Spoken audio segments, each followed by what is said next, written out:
मल्लिकार्जुन खड़गे पर इल्जाम पर बड़ी खबर आपको बता दें कि खड़गे की वक्फ जमीन पर कब्जे की खबर गलत है। जरा के हवाले से यह खबर मिल रही है कि खड़गे ने नहीं किया वक्फ की जमीन पर कब्जा, पैसे देकर जमीन खरीदने का दावा किया जा रहा है। कर्नाटक के साबिक वक्फ बोर्ड के चेयरमैन ने मल्लिकार्जुन खड़गे पर यह इल्जाम लगाया था। वक्फ की जमीन पर कब्जा करने का दावा किया गया था। जेपीसी की मीटिंग में खड़गे पर यह बड़ा इल्जाम लगाया गया था। सामने आई जमीन पर कब्जे के दावे की अब हकीकत। बता दें कि जरा के हवाले से यह खबर सामने आई है कि मल्लिकार्जुन खड़गे पर जो इल्जाम लगाया गया था वो गलत था। मल्लिकार्जुन खड़गे ने पैसे देकर उस जमीन को खरीदा था। यह खबर इस वक्त जरा के हवाले से मिल रही है। अहम जानकारी आप तक पहुंचा रहे हैं। ये पूरा तनाजा बढ़ता हुआ नजर आ रहा था जब इल्जाम खड़गे पर लगाया गया कि उन्होंने वक्फ बोर्ड की जमीन पर कब्जा किया है। आपको बता दें कि कर्नाटक के साबिक वक्फ बोर्ड के चेयरमैन ने ही इल्जाम लगाया था कि वक्फ की जमीन पर कब्जा किया गया है। मल्लिकार्जुन खड़गे के जरिए उन्होंने कब्जा किया है, ये दावा किया जा रहा था कर्नाटक के साबिक वक्फ बोर्ड के चेयरमैन के जरिए। लेकिन जराये के हवाले से भी यह खबर सामने आई है कि ये दावा झूठा था। मल्लिकार्जुन खड़गे ने पैसे देकर जमीन खरीदी। अहम जानकारी इस वक्त आप तक पहुंचा रहे हैं। इस खबर के हवाले से जेपीसी की मीटिंग में खड़गे पर यह इल्जाम लगा था। सामने आई जमीन पर कब्जे के दावे की अब हकीकत। जेपीसी की जो मीटिंग हुई थी उसमें मल्लिकार्जुन खड़गे पर यह इल्जाम था कि उन्होंने वक्फ बोर्ड की जमीन पर कब्जा किया है। लेकिन जराये के हवाले से खबर इस वक्त सामने आ रही है कि वो खबर झूठी थी। झूठा इल्जाम जो है मल्लिकार्जुन खड़गे पर लगाया गया था। दावा जो मल्लिकार्जुन खड़गे के खिलाफ किया जा रहा था कि उन्होंने कब्जाया उस जमीन को, वो गलत बताया जा रहा है। इस खबर पर मजीद जानकारी आप तक पहुंचा रहे हैं। आपको बता दें कि मल्लिकार्जुन खड़गे पर लगाए गए इल्जामात बेबुनियाद हैं। ये जानकारी इस वक्त मिल रही है। जरा के हवाले से बड़ी खबर मिल रही है। खड़गे की वक्फ जमीन पर कब्जे की खबर गलत है। मल्लिकार्जुन खड़गे ने नहीं किया है वक्फ की जमीन पर कोई कब्जा। पैसे देकर जमीन खरीदने का दावा भी किया जा रहा है। बता दें कि कर्नाटक के साबिक वक्फ बोर्ड के चेयरमैन ने इल्जाम लगाया वक्फ की जमीन पर कब्जा करने का दावा किया गया था। जेपीसी की मीटिंग में खड़गे पर यह इल्जाम लगा था, लेकिन अब जमीन पर कब्जे के दावे की हकीकत सामने आई है। खड़गे की वक्फ जमीन पर कब्जा करने वाली खबर गलत है। जराये के हवाले से यह खबर मिली कि जो दावा किया जा रहा था कि मल्लिकार्जुन खड़गे ने उस जमीन पर कब्जा किया है, वो खबर सरासर गलत है। मल्लिकार्जुन खड़गे की ओर से पैसे दिए गए जमीन को खरीदने के लिए ये दावा इस वक्त किया जा रहा है। जेपीसी की मीटिंग में पूरा तनाजा हुआ था जिसमें इल्जाम मल्लिकार्जुन खड़गे पर लगाया गया था, जिसके बाद सियासत भी उरूज पर पहुंचती हुई नजर आई थी। और ये संगीन इल्जाम था जो मल्लिकार्जुन खड़गे पर लगाया गया था कि उन्होंने वक्फ बोर्ड की जमीन पर कब्जा किया है। जेपीसी की मीटिंग में ये बात सामने आई थी। आपको बता दें कि कर्नाटक के साबिक वक्फ बोर्ड के चेयरमैन ने ही ये इल्जाम मल्लिकार्जुन खड़गे पर लगाया था। हालांकि अब खबर ये मिल रही है, जराये के हवाले से यह खबर सामने आई है कि ये तमाम दावे झूठे हैं।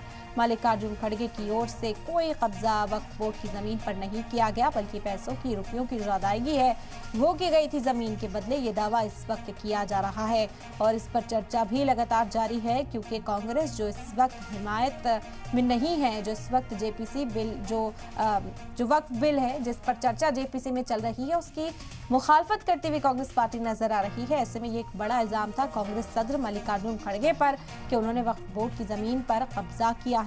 हालांकि जराये के हवाले से बड़ी खबर इस वक्त सामने आ रही है कि मल्लिकार्जुन खड़गे पर लगाए गए जो तमाम इल्जामात थे वो गलत है। मल्लिकार्जुन खड़गे की ओर से कोई जमीन इस वक्त कब्जे में नहीं ली गई है। वक्फ बोर्ड की जमीन जो है उसके लिए रुपयों की अदायगी की गई थी। पैसे के बदले जमीन लेने का जो दावा है वो किया जा रहा है। वक्फ की जमीन पर कब्जा करने का दावा जो किया गया था उसे गलत बताया जा रहा है।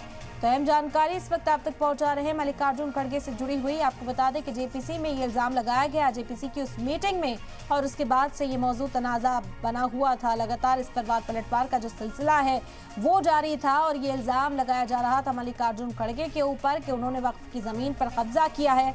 हालांकि अब इसे गलत बताया जा रहा है। खबर यही सामने आई कि जो इल्जाम मल्लिकार्जुन खड़गे पर लगाए गए थे वो सरासर गलत थे।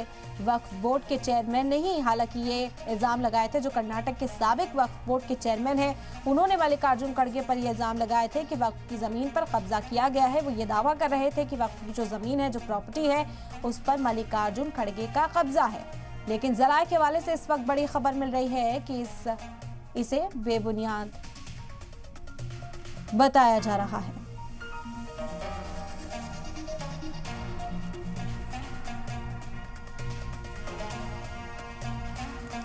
और ज्यादा जानकारी हासिल करते हैं हनुमानगंज इस वक्त जुड़ गए हमारे साथ सैयद मुबश्शिर इस वक्त दिल्ली से हमारे साथ है, बेंगलुरु से शाहिद काजी जुड़ गए इस वक्त हमारे साथ। मुबश्शिर, आप इसी शुरुआत कर लेते हैं, क्या खबर इस वक्त मिल पा रही है? बिल्कुल, देखिए इरम, जिस तरीके से कल भी हंगामा हुआ जेपीसी की मीटिंग के बाद, आज फिर हंगामा हुआ है। और हंगामा इस बात को लेकर हुआ है कि कल जो बीजेपी के सांसद ने आरोप लगाया था कि मल्लिकार्जुन खड़गे ने वक्फ बोर्ड की ज़मीन को हड़पा है, उसको लेकर आया था। और आज जो बीजेपी की सांसद है निशिकांत दुबे, उन्होंने ऐसे लफ्ज़ों का इस्तेमाल किया है मीटिंग के अंदर एक टीएमसी सांसद को लेकर, जिसको लेकर अपोजिशन खासा नाराज नजर आया। और उसके बाद हालांकि सियासत इस मामले पर उरूज पर पहुंचती हुई नजर आई। शाहिद से समझ लेते हैं ये मामला, क्योंकि लगातार जो है कहा जा रहा है कि इल्जामात जो हैं साबिक वक्फ बोर्ड के जो चेयरमैन है वो लगाते हुए नजर आ रहे हैं। शाहिद, आपसे जानेंगे इस वक्त क्या हालात हैं? जराए के हवाले से खबर मिली कि जो दावे हैं ये गलत है। देखिए इरम, जो अनवर मानपाड़ी है वो वक्फ बोर्ड के चेयरमैन नहीं रहे हैं, बल्कि वो minority commission, Karnataka minority commission के चेयरमैन थे। और उस वक्त कमीशन नहीं थी, यानी कि मेंबर्स नहीं थे, वो सिर्फ अकेले चेयरमैन थे। और बीजेपी की सरकार में येदियुरप्पा उस वक्त सीएम थे, और उस दौरान जो है उन्होंने एक रिपोर्ट कंपाइल किया था। तकरीबन 2 लाख करोड़ का घोटाला उन्होंने बताया था, जिसमें कई मामले, कई इश्यूज जो है उन्होंने कंपाइल किया था, जिसमें सरकारी जो कब्जा जात है उसको भी उन्होंने ऐड किया था। उसमें खड़गे का नाम भी उन्होंने शामिल किया था। न सिर्फ खड़गे बल्कि आधा दर्जन से ज्यादा कांग्रेस के लीडरान के नाम उसमें शामिल थे, जिसकी वजह से इस पूरी रिपोर्ट को पॉलिटिकली मोटिवेटेड बताया गया था, जिसके बाद इस रिपोर्ट की मुखालिफत की गई थी। हालांकि बीजेपी बार बार इस रिपोर्ट का जिक्र करती रही है।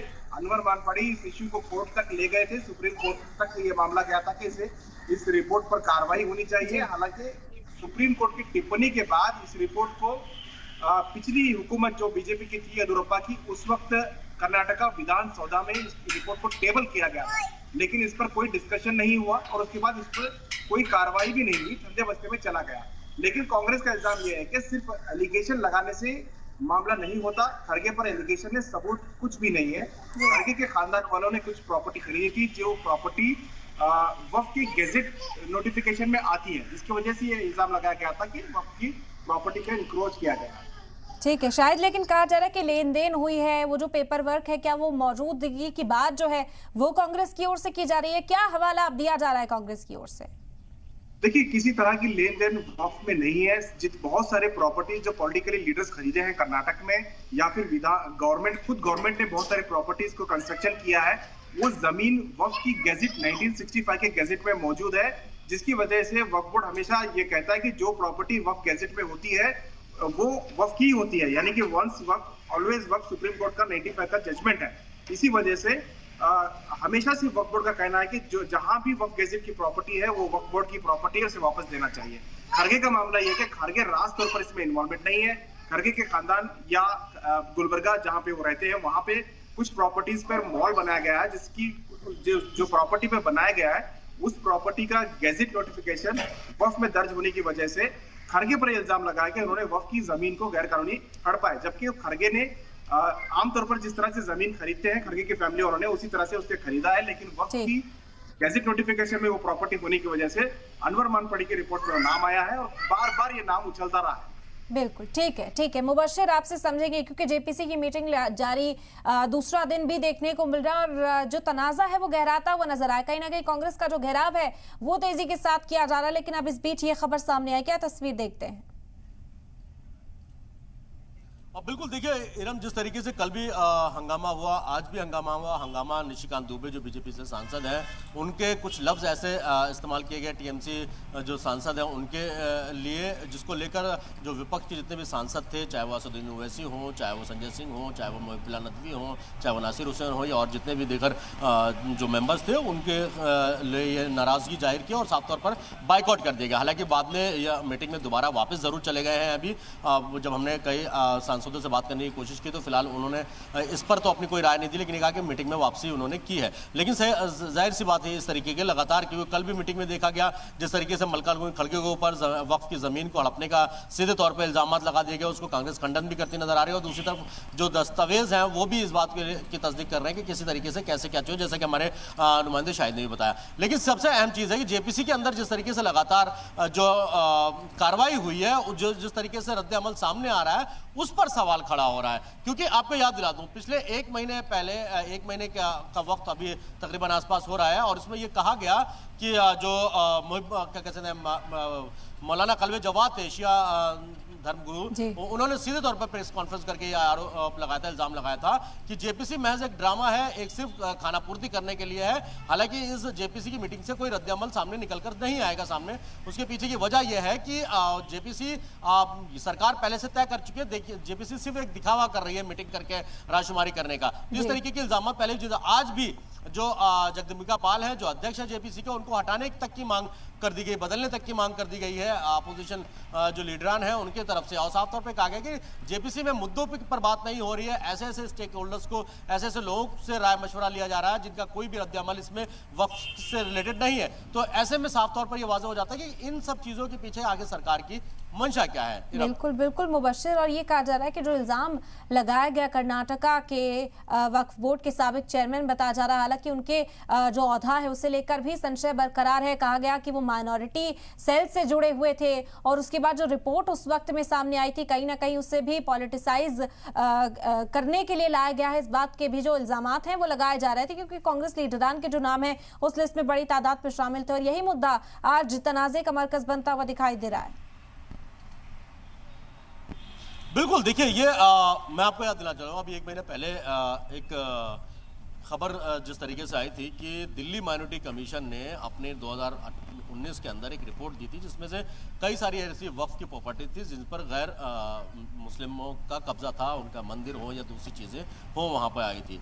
उसको लेकर भी बवाल हुआ। सेम उसी तरीके से माइनॉरिटी कमीशन की रिपोर्ट के आधार पर यह कह देना सीधे तौर पर कि मल्लिकार्जुन खड़गे या दूसरे जो नेता मुलव्विस हैं, हालांकि उसकी तस्दीक पूरी तरीके से किस तरीके से की गई उसे कह पाना थोड़ा सा मुश्किल होगा, लेकिन इसको पॉलिटिकली मोटिवेटेड ज़रूर कहा जाता है, क्योंकि हमेशा जिस पार्टी की सरकार रहती है वो अपने तरीके से तस्दीक करती है, अपने तरीके से विपक्ष को, अपोजिशन को घेरने की कोशिश करती है। कवायद अब पहली बार नहीं है, बीजेपी सरकार में है तो बीजेपी ने किया, कांग्रेस सरकार में है तो कांग्रेस ने किया। इस तरीके से अपोजिशन लीडरान का जो पुराना जो सरकार रही है उसको घेरने की, कहीं ना कहीं उस पर इल्जाम लगाने की कोशिश होती रहती है। ये सभी राजनीतिक दल करते हैं उससे। लेकिन अभी तय मौजूदा वक्त में जिस तरीके से वक्फ बोर्ड के जेपीसी के लेकर जो लगातार मीटिंग चल रही है, सभी रियासतों में सूबे के अंदर जेपीसी के जो मेंबरान हैं वो जाते हैं और उस बात के रायशुमारी कर रहे हैं वक्फ अमेंडमेंट एक्ट को लेकर किस तरीके से, उन सब चीज़ों के पीछे भी कहीं ना कहीं इन सब चीज़ों का पॉलिटिकली मोटिवेटेड कहा जा सकता है, या ये कहा जा रहा है। ये भी दोनों चीज़ें हो सकती हैं। लेकिन अभी मल्लिकार्जुन खड़गे के ऊपर सीधे तौर पर इल्जाम लगाना, उसके लिए आपको प्रूफ देना पड़ेगा। मल्लिकार्जुन खड़गे कोई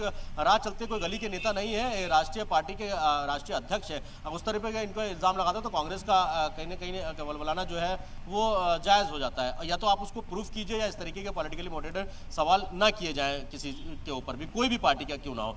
लेकिन अभी जिस तरीके से लगातार जेपीसी के अंदर हंगामा हुआ, कल भी देखने को मिला, कल जमीयतुल उलमा हिंद से मौलाना महमूद हसन मदनी और नियाज फारूकी और उनके समेत 6 लोगों की टीम जेपीसी से मुलाकात की, अपनी राय रखी गई, उसमें रिटर्न में उनको दिया गया, उनको रिटर्न में उसकी रिसीविंग दी गई। दूसरी तरफ फिर जो अब वकील है, चाहे वो शंकर जैन हो, चाहे वो अश्वनी उपाध्याय हो, इन तीनों लोगों को 2 से 3 लोगों को बुलाया गया। तो सबके मौक़िफ़ को किस तरीके से गौर फिक्र किया जाए। हालांकि जो नतीजा निकलने की बात की जा रही है, अभी फिलहाल जेपीसी किसी नतीजे पे नहीं पहुंची है। जी बिल्कुल बिल्कुल मुबश्शिर, और इसी वजह से कहा जा रहा है कि अगर इस तरह के तनाज़े बढ़ते रहे तो कहीं ना कहीं जो पार्टियां इस वक्त इस बिल की मुखालफत करती हुई नजर आ रही हैं, उन्हें ही सवालों के घेरे में लाने की पूरी कोशिश की जा रही है, और जो असल मकसद है, जो असल मोटिव इस जेपीसी का है वो अचीव ना हो, इसी बात को लेकर जो घेराव है वो मरकजी हुकूमत का भी अपोजिशन जमातें इस वक्त करती हुई दिखाई दे रही हैं। बिल्कुल, देखिए सीधे तौर पर अगर रायशुमारी की बात है, सिर्फ रायशुमारी अगर की जा रही है और इस तरीके के इल्जामात, आरोप प्रत्यारोप अगर लगेंगे तो जो मकसद है, जो मुद्दा है वो भटकता नजर आ रहा है। साफ तौर पर ये देखा जा सकता है। किसी भी पार्टी के नेता पर, किसी भी सांसद पर, किसी भी ऐसे शख्स पर इल्जामात लगा देना ऐसे वक्त पे रायशुमारी ये हो रही है कि वक्फ अमेंडमेंट एक्ट लाया जाए या ना लाया जाए।